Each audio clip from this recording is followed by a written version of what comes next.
Pacific Theater, 1942. Deep in the jungle of the Solomon Islands, a dimly lit Japanese intercept station hums with static.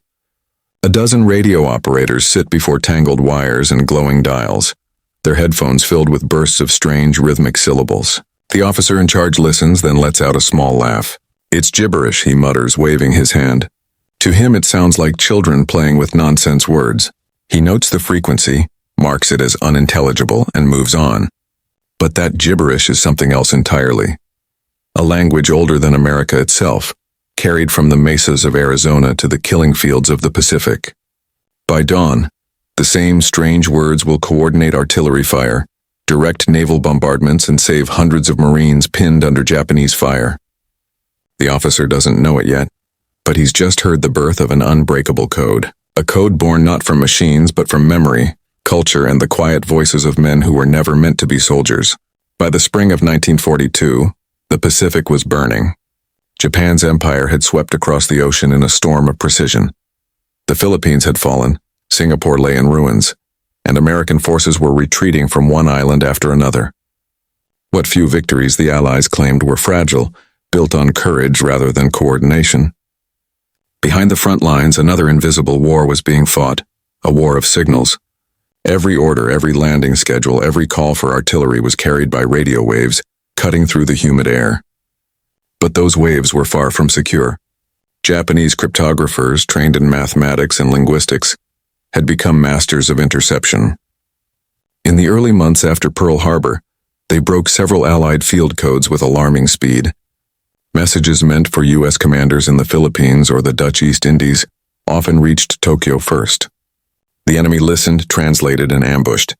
American officers tried to adapt, using complex substitution ciphers, code books, and encryption wheels. But in the chaos of jungle warfare, paper codes slowed everything down. A single garbled number could delay artillery for minutes that meant death.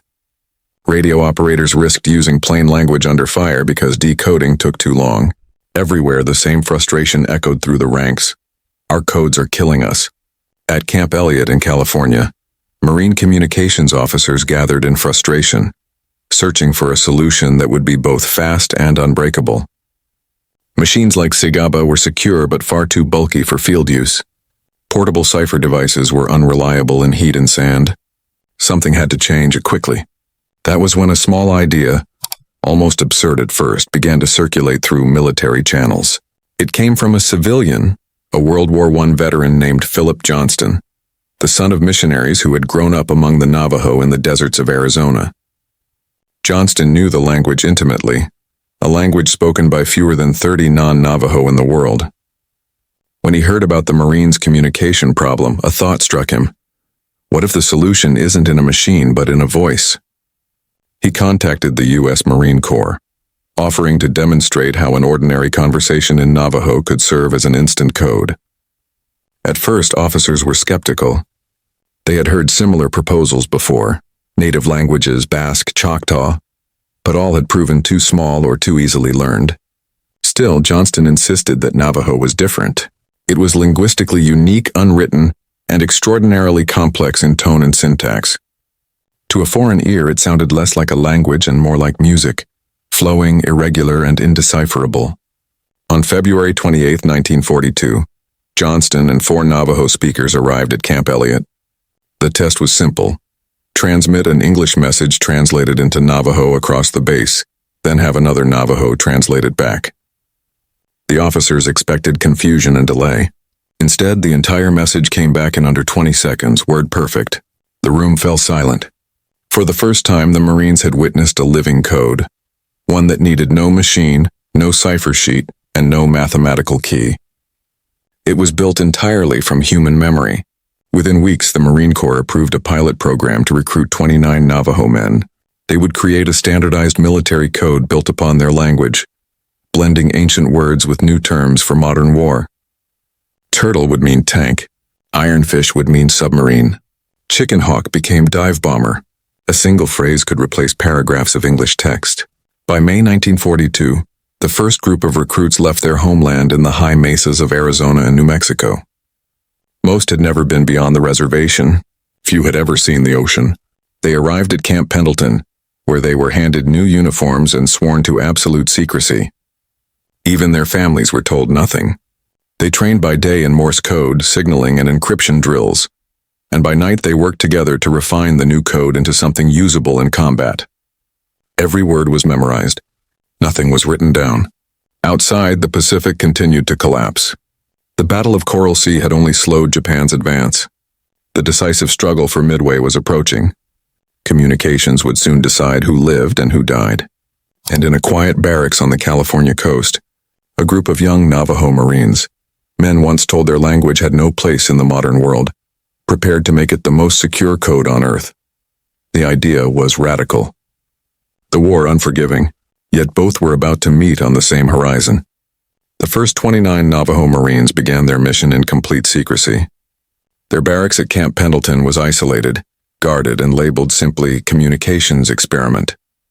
Even among other Marines, few knew what they were doing. The recruits were told, no notes, no diaries, no letters home about your work.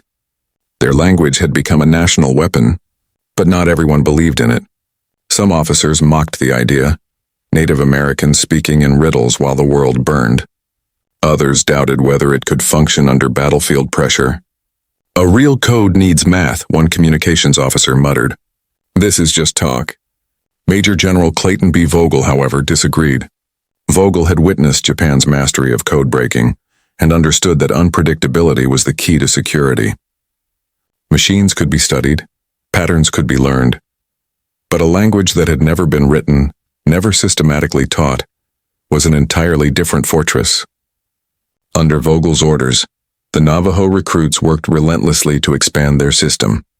What began as a few hundred terms grew into more than 400 words, covering every major weapon, rank, and tactical command. Each term was anchored in Navajo culture, yet tailored to military precision. Submarine became Beshlo, iron fish. Destroyer became Kalo, shark. Even the alphabet had substitutes. A for Woolachee, ant, B for shush, bear, and so on. If an operator needed to spell a name or coordinate, he could do it instantly, letter by letter. By the summer of 1942, the experiment was ready for deployment. The newly trained Code Talkers were assigned to the 1st Marine Division, headed for the island of Guadalcanal. It was a brutal proving ground, the first major American offensive in the Pacific. Everything depended on speed and clarity of communication. When they arrived, the Navajos faced another enemy, disbelief. Some commanders refused to use them, thinking the idea too risky.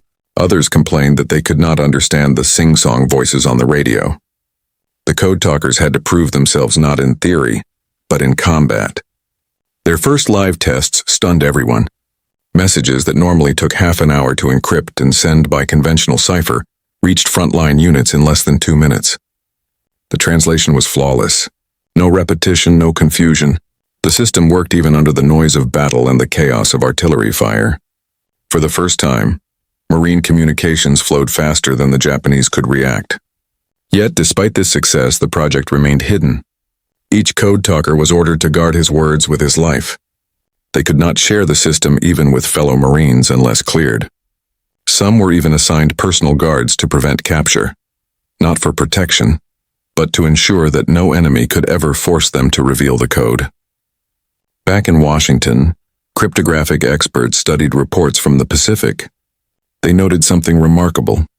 Japanese intelligence had stopped reporting useful intercepts. For months, the enemy had filled notebooks with intercepted English and Australian signals. Now their lines were filled with recordings of meaningless syllables, impenetrable, fluid, alive.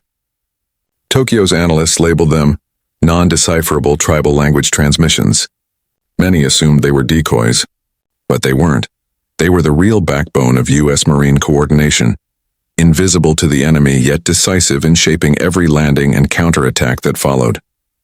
Still, the program grew slowly. The U.S. military was cautious. For months after Guadalcanal, only the Marine Corps used Navajo Code Talkers. The Navy and Army refused to adapt it, preferring mechanical encryption. It would take years, and the testimony of hundreds of officers in the field, before the idea spread.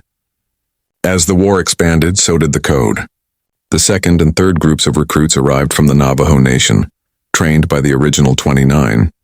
Each group added refinements, more vocabulary, clearer procedures, better discipline. They became specialists not just in communication, but in secrecy itself. To the outside world, they were just radio men. Inside the core, they were the guardians of an unbreakable tongue. By late 1943, more than 200 Navajo Code Talkers were active across the Pacific, from Bougainville to Tarawa, from Saipan to Peleliu. They carried radios through mud, jungle, and flame, transmitting under conditions where most machines failed. Every syllable they spoke carried the same oath: never let the enemy understand. What began as an experiment was becoming a legend, though few knew it at the time. And as the Pacific War dragged toward its bloodiest phase, the Navajo voices would find themselves at the center of a storm unlike any other, where secrecy, speed, and survival were the same word. Before they became soldiers, they were shepherds, silversmiths, and farmers. The Navajo recruits came from distant mesas, red canyons, and scattered settlements without electricity or paved roads. Many had grown up under government programs designed to erase their culture. Boarding schools where speaking Navajo was punished, where their hair was cut and their names were replaced with English ones. Yet when the war came, they were among the first to volunteer. For them, enlistment was more than duty. It was proof of loyalty to a nation that had not always been loyal to them. Their families watched them leave with mixed pride and fear, knowing they were stepping into a war fought in languages foreign to their own. Some spoke English only as a second tongue. Others learned it in boot camp. Still, the Marine Corps found something in them that transcended translation: discipline, memory, and an unbreakable sense of purpose. At Camp Pendleton, the young Navajo men quickly developed a reputation. Drill instructors, initially skeptical, noticed they learned codes faster than anyone. Their mental recall was extraordinary. Where others needed code books, they memorized hundreds of complex associations. Every word linked to an animal, a weapon, a planet. "They don't forget," one officer wrote in his diary. "They carry the whole code in their heads like a song." But behind the discipline was an emotional contradiction. These were men whose grandparents had survived forced marches and cultural suppression, now wearing the same uniform of the government that once silenced their language. Yet it was precisely that silenced language that would save countless American lives. The irony wasn't lost on them. In letters home, written carefully to avoid military censorship, some wrote simply, "We speak for our people now. They can't erase us anymore." To outsiders, Navajo was a riddle. To its speakers, it was a landscape of meaning. The language moved in images, not abstractions. Each word carried layers of metaphor and rhythm that defied literal translation. To describe a plane, you might invoke a bird. To describe metal, you might evoke the sound of rain. It was a living code long before it became a military one. When the Code Talkers began shaping their system, they didn't invent from nothing. They built upon their culture's poetic logic, transforming it into precision under pressure. The Marine Corps needed clarity. The Navajo language provided flexibility.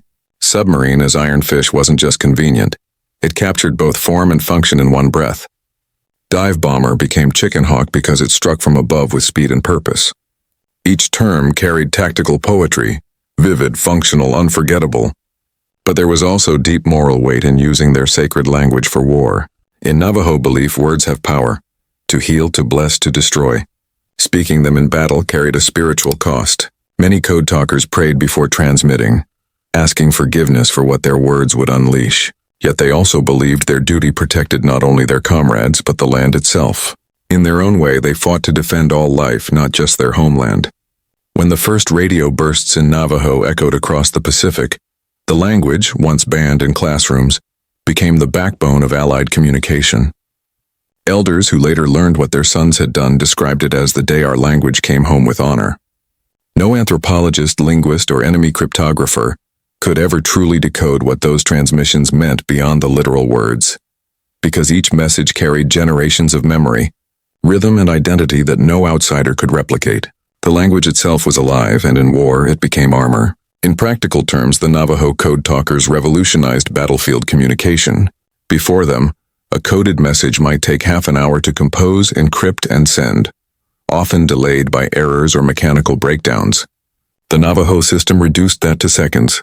A single operator could hear an order, translate it into Navajo, transmit, and have it decoded by another Navajo miles away in less than a minute.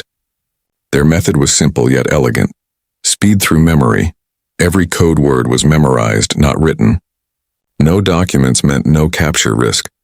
Flexibility. The vocabulary allowed operators to combine familiar words to describe new military concepts. Tone and syntax. The rhythm of spoken Navajo created natural encryption. Even if you knew the words, without the right tone, meaning collapsed. In combat, this efficiency saved lives. At Guadalcanal, Navajo Code Talkers coordinated artillery fire that turned back a Japanese counterattack at the Matanikau River. At Bougainville, they directed airstrikes through dense jungle canopies, their messages cutting through radio interference that baffled English-speaking operators. Their communication chain became the fastest in the Marine Corps, often operating without error for days under bombardment. Officers soon realized they were witnessing something more than a code. They were seeing the birth of a new kind of communication warfare. The Code Talkers didn't just encrypt messages. They embodied them. Each operator was both transmitter and cipher, turning the ancient art of speech into a tactical advantage. Japanese radio intelligence, once feared for its efficiency, could do nothing. Their cryptographers, trained on numeric patterns, faced an oral code without structure, without repetition, without written form. For the first time in the war, their notebooks remained blank. The Marines began to trust the Navajo net above all others. When chaos erupted, when other units lost contact, one phrase passed from officer to officer: "Get the Navajos on the line." What began as an experiment had evolved into a vital artery of command, unseen, unheard, and unstoppable. And across the ocean, in a dim radio room somewhere in the Pacific, Japanese officers would soon return to those strange, rhythmic voices, this time no longer laughing. Across the Pacific, inside makeshift Japanese signal intelligence centers, teams of cryptographers worked day and night. Their job was to listen, to catch the invisible chatter of war. They were good at it. From 1941 to early 1942, Japanese codebreakers had penetrated several Allied systems. They had cracked the British fleet code, intercepted U.S. naval movements, and even helped ambush American convoys. Their analysts could recognize frequency patterns, call signs, even handwriting styles on telegraph transmissions. But now something had changed. By mid-1942, their intercepts began filling with alien sounds. The syllables were fast, clipped, musical, and repeated with machine-like precision. To Japanese linguists, it resembled nothing in the Pacific region. Not Chinese, not Polynesian, not Malay. It had no recognizable pattern or alphabet. Even when they slowed the recordings, no structure appeared. It was like hearing water flowing backward. Reports sent to Tokyo described it as tribal chant communication, likely a psychological warfare tactic to confuse their monitors. Others suspected it was encoded English spoken phonetically. They were wrong on both counts. The frustration was immense. Captured American radios yielded nothing. Even if a Code Talker's radio was found, there were no code books, no cipher wheels, no instructions. Just a small laminated card listing radio frequencies and procedures. Nothing to decipher. By 1943, Japanese cryptographers concluded the system was not subject to standard analysis. In practical terms, it was unbreakable. One captured Japanese officer later told U.S. interrogators after the war, "We could never make sense of those transmissions. It was like listening to ghosts." The irony was bitter. Japan, a nation that prided itself on discipline and linguistic structure, had been defeated in the one domain where it had once dominated: communication. Their officers, who once mocked the nonsense voices on the air, now ordered complete silence whenever those same voices appeared. They had learned that when those sounds began, artillery followed. At the same time, the Allied command was pushing the limits of machine cryptography. Devices like Sigaba, Typex, and the German Enigma had turned encryption into an industrial science. Rotors, electrical circuits, and key settings created millions of possible combinations. Code breaking became a contest of mathematics and machines. But the Pacific War presented a different reality. The dense jungles, humid islands, and constant movement made heavy machines impractical. Radio batteries drained quickly. Equipment corroded in the tropical heat. In those conditions, the human voice became the most reliable technology available. The Navajo system's brilliance lay not in complexity but in adaptability. It was a living algorithm. Where machines jammed or malfunctioned, A single Navajo radio man could translate, encode, transmit, and decode, without error, using nothing but his memory and training. Comparatively, mechanical systems required constant updates, key changes, and manuals. Every few weeks, Allied ciphers risked exposure if a codebook was lost or captured. Yet no such risk existed with the Navajo Code. Their mission was simple yet impossible: maintain communication between units, relay requests, and keep command in control. The code had to hold. Within hours, the beaches became killing grounds. Japanese fire rained down from concealed positions. Wires were cut, messengers killed, conventional channels failed. But the code talkers continued, calm and rhythmic, their voices carrying through the thunder. The words moved through the static, invisible threads, binding chaos to coordination. For 2 days, the battle raged without pause. Artillery needed constant adjustment, and air support had to be called precisely or risk hitting friendly troops. The code talkers transmitted hundreds of messages: coordinates, casualty reports, supply requests, each in perfect sequence, each error-free. Every message was sent in Navajo, received by another code talker at headquarters, decoded instantly into English, and delivered to officers without delay. One division commander later recalled, "Without the Navajos, we would never have taken Iwo Jima. Our entire operation depended on their communications." In 48 hours, 6 Navajo code talkers transmitted over 800 messages. Not one was mistaken. Not one had to be repeated. The Japanese intercept units were listening too. Their antennas captured every signal. Their analysts hunched over phonographs, replaying the recordings. The same strange syllables echoed through their headsets. Quick, melodic, utterly foreign. They tried comparing them to all known Pacific languages. They even suspected it was an artificial dialect created by American linguists. None of it fit. When reports reached Tokyo that American transmissions had increased but none could be deciphered, the chief of Japanese communications ordered a full investigation. The findings, written in frustration, concluded, "This language is not humanly interpretable. It changes with every speaker.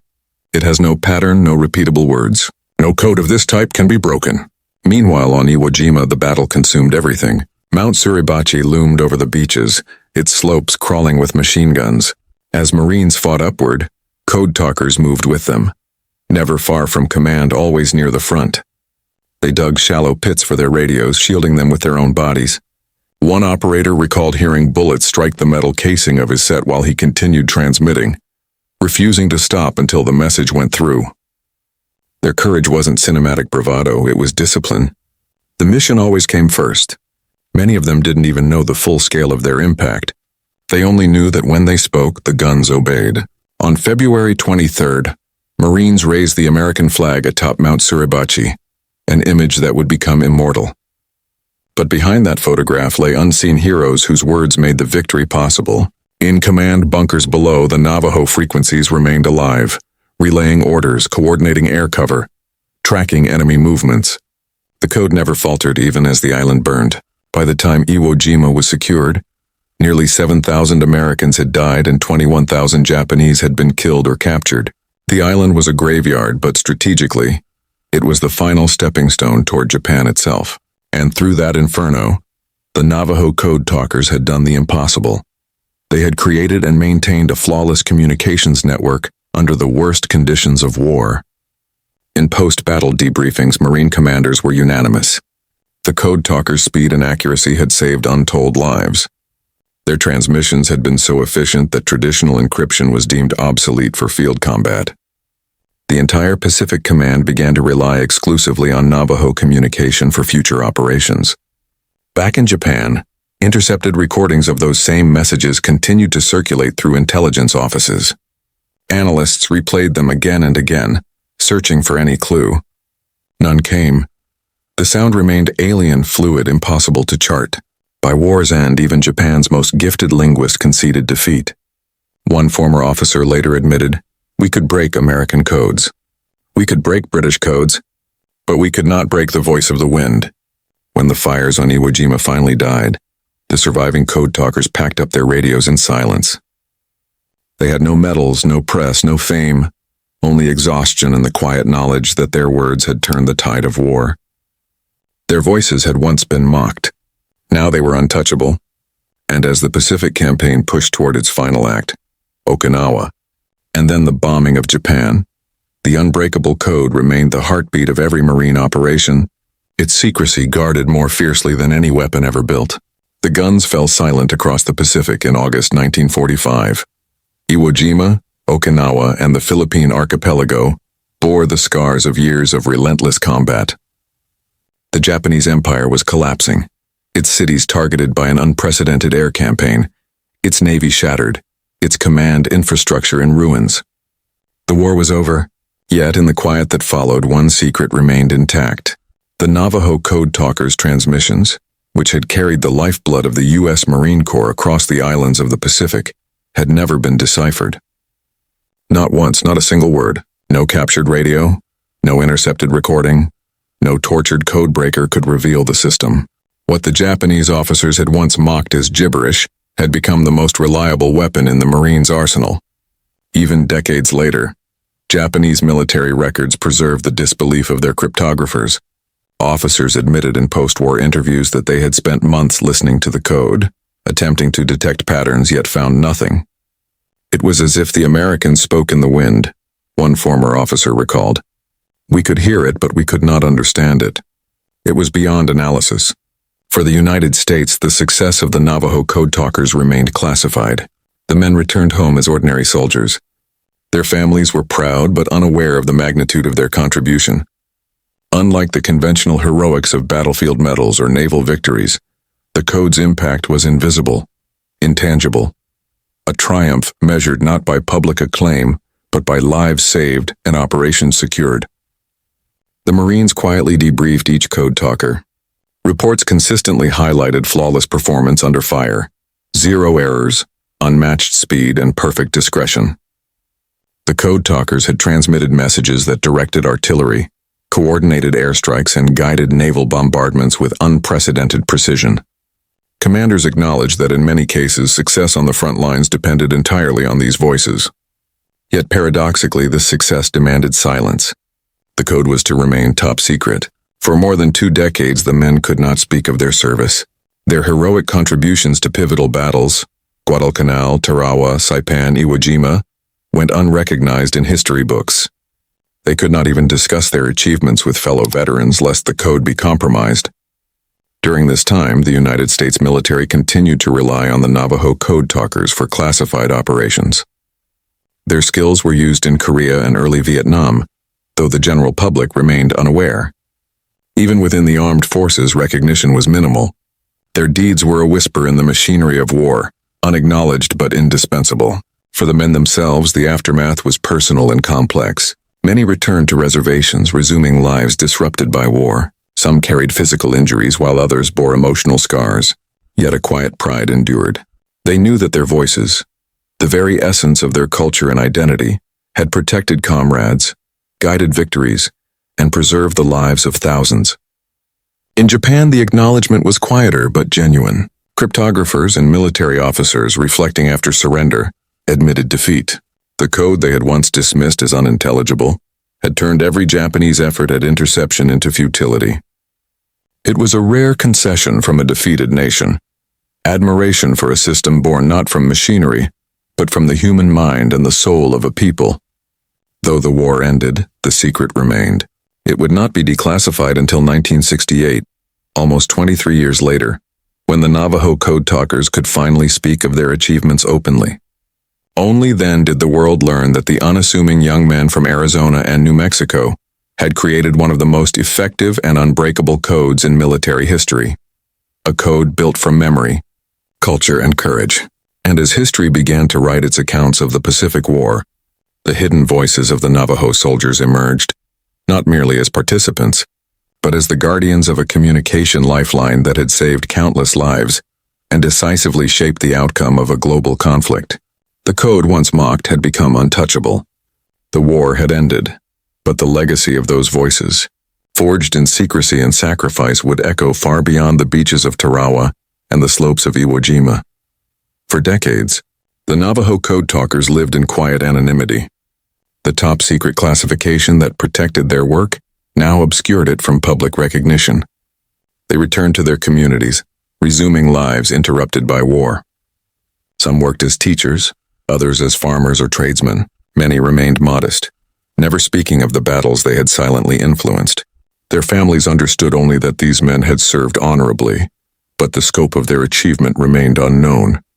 It was not until 1968 that the veil of secrecy was lifted. The United States Navy and Marine Corps officially declassified the Navajo Code, revealing what had been one of the most effective military communication systems in history. You could not steal what only existed inside the human mind.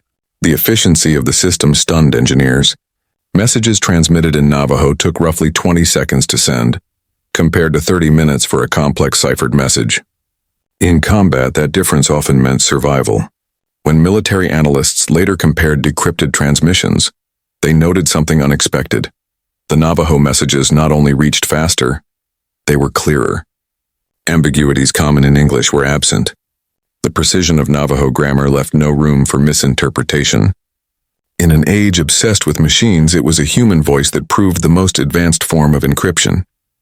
Vision mattered as much as courage.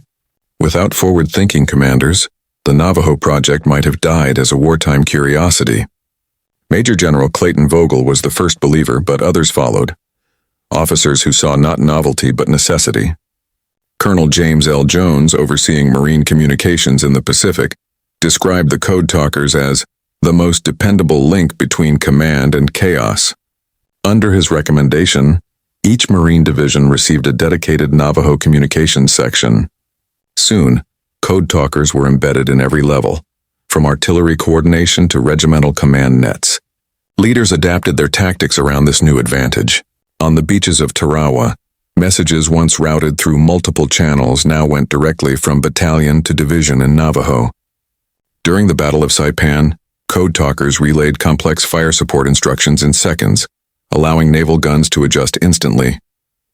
Commanders began designing operations with the assumption that Navajo communication would remain secure, something they could never assume with any other code. But leadership also required restraint. To preserve secrecy, the program remained top secret throughout the war. Vogel and his successors understood that even public praise could endanger the system. They forbade all press coverage, banned photography, and ordered silence about the Code Talkers' role, even among their own units. Only a handful of generals knew the true scope of the project. This secrecy came at a personal cost. The Code Talkers returned from missions uncelebrated. They received no special recognition, no mention in war communiques, yet they obeyed, for they knew the Code's greatest strength was its invisibility. When asked after the war why they had remained silent, one Navajo veteran simply said, "We promised. The Code was our sacred trust." The leadership's decision to keep that promise meant that the Code survived intact for decades, still classified until 1968, long after the last shots of World War II had been fired. The Code Talkers' success wasn't an accident of luck or mystery. It was the result of vision, of leaders who trusted their men, of warriors who trusted their culture, and of a nation that, for once, found strength in its diversity rather than fear of it. And as the tide of war shifted, as Allied victories multiplied, the echoes of those voices, swift, clear, indecipherable, carried through every radio wave of the Pacific. Each word a weapon, each syllable a shield, but their greatest test was still to come, on volcanic sand, under fire, where no codebook or prayer could save them except their own unbreakable words. The heat on Guadalcanal was suffocating, thick, heavy, and endless. For weeks the jungle had swallowed men whole. Marines fought not just the Japanese but the rain, the insects, the fever. The air reeked of rotting foliage and gunpowder. At night rifle fire flickered like lightning across the ridges. And in the middle of it all, a handful of Navajo voices carried orders that no enemy could hear. It was August 1942, the first major American offensive of the Pacific War. The stakes were immense. The Japanese stronghold on Guadalcanal threatened sea routes between the United States and Australia. If the Marines failed, the Pacific would belong to Japan. Victory depended on coordination between airstrikes, artillery, and infantry. Every second of communication mattered. In a sandbag dugout near Henderson Field, a young Marine radio operator named Chester Nez adjusted his headset. Outside, mortars screamed. The air crackled with static. His commanding officer leaned in. "We need artillery on Hill 123 now." Nez translated instantly, his voice steady amid chaos. "Tikin Bishazi," he spoke, "ice little metal." The Navajo phrase meant small explosive shell. His words leapt through the air, reaching another code talker stationed miles away. Within minutes, American artillery thundered. The shells landed precisely where needed. The Japanese counterattack was shattered before it reached the Marine line. Reports from the field came flooding in. The code worked flawlessly. Messages that once took hours now moved faster than gunfire. In those early battles, the Navajo Code Talkers became a secret weapon hidden in plain sight. The Japanese monitored every frequency, desperate to decipher the strange syllables, but no matter how many hours they recorded, they heard only a blur of sound they could not decode. The more they listened, the less they understood. After Guadalcanal, the Marine Corps expanded the program. More Navajos were called from their homeland, trained and deployed. Each new unit carried the same discipline and secrecy. The Navajo Net, as it became known, linked entire divisions through invisible threads of trust. Their next trial came on the blood-soaked beaches of Tarawa in November 1943. The island was small, barely 3 miles across, but it was fortified with bunkers, trenches, and machine guns. The Japanese commander had sworn that 1,000,000 men cannot take Tarawa in 100 years. The Marines planned to do it in 3 days. At dawn, the amphibious assault began. The lagoon's tides betrayed them. Many landing craft ran aground on reefs. Marines waited hundreds of yards under fire, cut down before reaching the sand. Radios jammed in the saltwater. The chain of command began to break. Then the code talkers went to work. From landing boats, half submerged and under fire, they transmitted coordinates for naval bombardments in real time. Their waterproof handsets crackled with calm voices, relaying exact enemy positions, adjusting artillery by mere yards. Each message was transmitted in Navajo, received, decoded, and executed faster than any mechanical cipher could dream of. Observers later recalled seeing shells walking across the island with uncanny precision, one barrage after another, cutting through the Japanese defenses as if guided by invisible hands. The precision came from those voices, soaked, shivering, unwavering. By the second day, Marine Command estimated that 70% of critical radio traffic was being handled by code talkers. Despite constant interference and chaos, not a single message was lost or misinterpreted. A Marine officer later wrote in his report, "Without the Navajos, the advance would have been delayed, perhaps even repelled." Their speed and accuracy saved the operation. Japanese listening posts, meanwhile, filled their notebooks with more nonsense signals. The operators were told to analyze every repetition, every phoneme, every pause, but the recordings yielded nothing. No pattern, no key, no breakthrough. They didn't know it yet, but the code they mocked was now protecting every American landing in the Central Pacific. For the code talkers themselves, there was no sense of victory, only duty. When not transmitting, they carried rifles and dug foxholes like everyone else. They shared rations, endured disease, and mourned fallen friends. Their code made them vital but not invincible. During the battle for Tarawa, several code talkers were wounded. One refused evacuation, insisting on continuing transmissions from a crater filled with water and shell fragments. His commanding officer later said, "He spoke his code until his radio died." The war demanded everything: strength, secrecy, sacrifice, and the Navajos gave all three. Yet even amid destruction, their discipline held.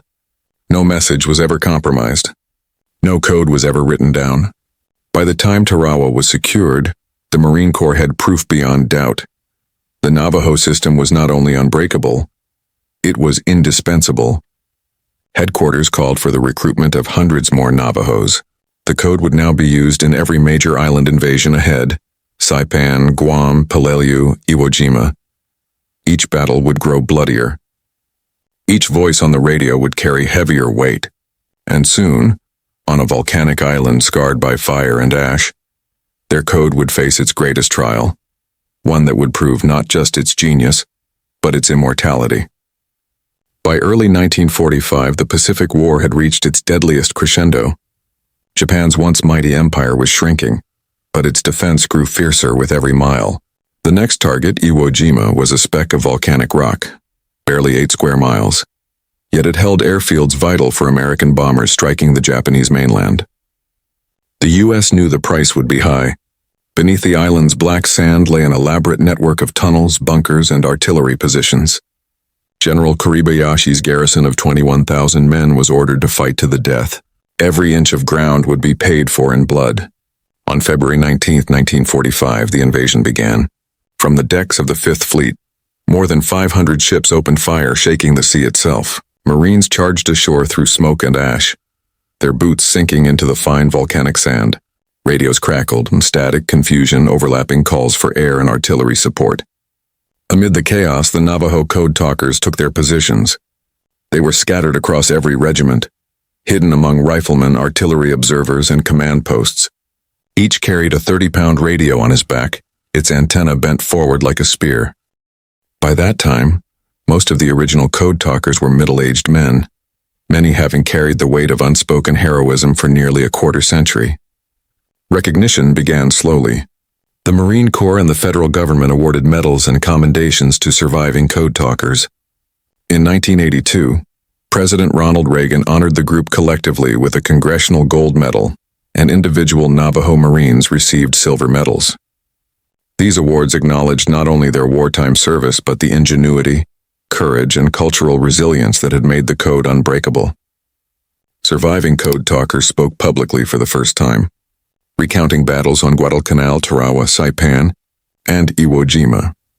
They described radio equipment soaked in rain, the constant threat of Japanese fire, and the mental discipline required to encode and decode under extreme stress.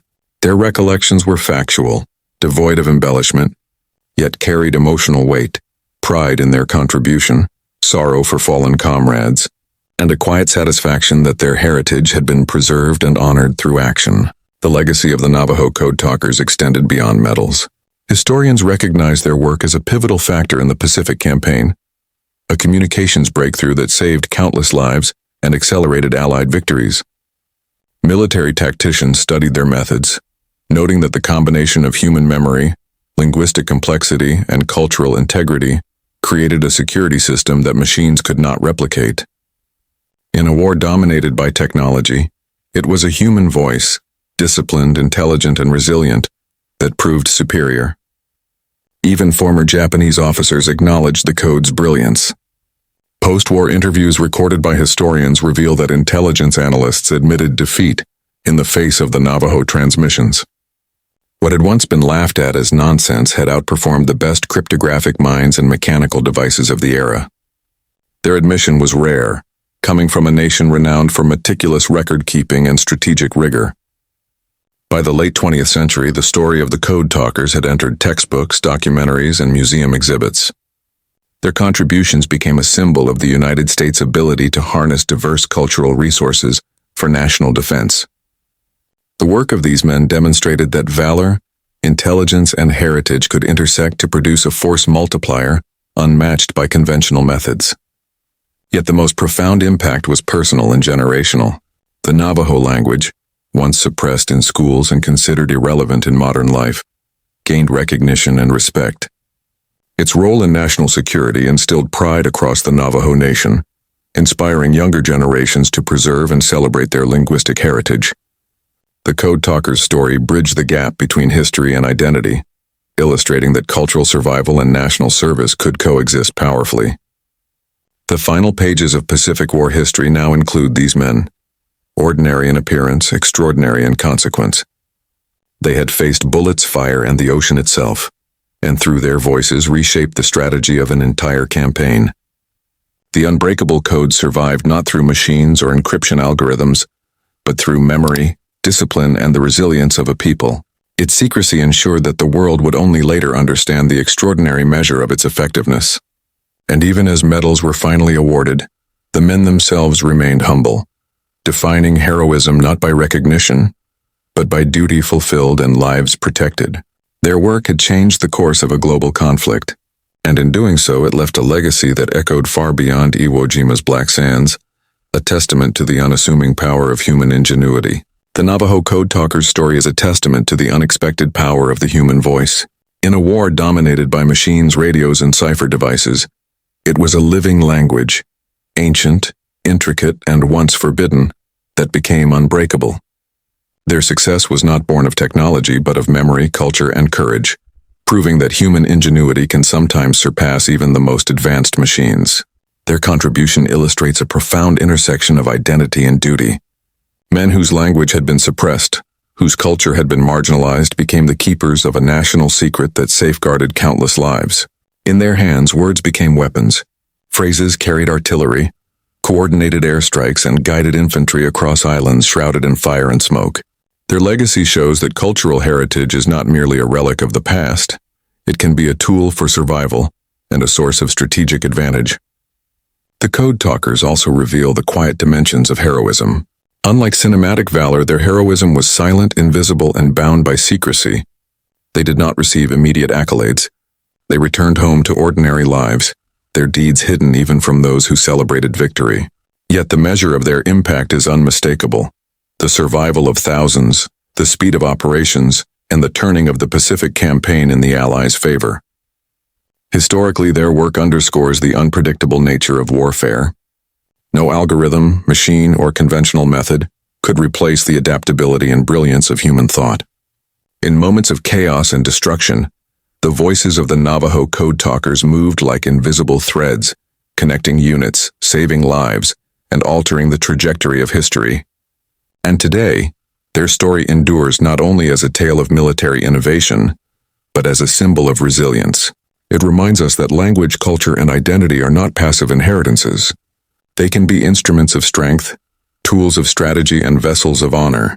From the deserts of Arizona to the beaches of Iwo Jima, the Code Talkers prove that even the quietest voice can leave a mark on history that echoes for generations. In the end, their legacy is simple, yet profound. In the hum of a radio, in the syllables once mocked as gibberish, lay a power no machine, no cipher, and no enemy could ever break.